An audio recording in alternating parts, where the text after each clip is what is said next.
সংস্কার নিয়ে সরকার সাপলুডু খেলছে বলে মন্তব্য করেছেন জাতীয় নাগরিক পার্টির সদস্য সচিব আখতার হোসেন।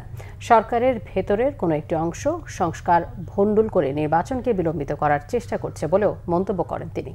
আর দলটির মুখ্য সমন্বয়ক নাসির উদ্দিন পাটোয়ারি বলেন, সরকার ভ্যাকেশনে থাকায় রাজনৈতিক দলগুলো একে অপরের প্রতিপক্ষ হয়ে দাঁড়িয়েছে।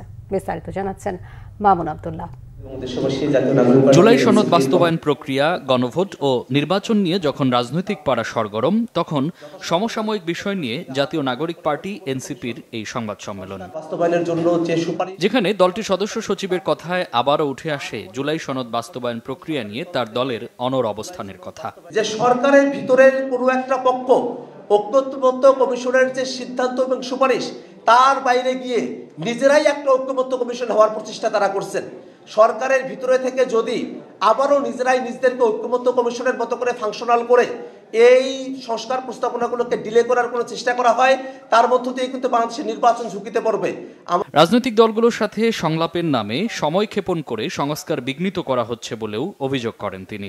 সরকার এবং ঐক্যমত্য কমিশন তারা কিন্তু সংস্কার বাস্তবায়নের ব্যাপারে রেফারি না, তারা সিদ্ধান্ত গ্রহণকারী।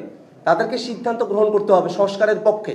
যদি তারা সংস্কারের পক্ষে সিদ্ধান্ত গ্রহণ করতে ব্যর্থ হয়, তাহলে তারা তাদের ম্যান্ডেট থেকে চ্যুত হয়ে যাবে। এই কারণে আমরা বলছি, সরকার যে আবারও রাজনৈতিক দলগুলোর মধ্যে আলাপ আলোচনার কথা বলছে, আমরা রাজনৈতিক দলগুলো অনেক আলাপ আলোচনা করেছি।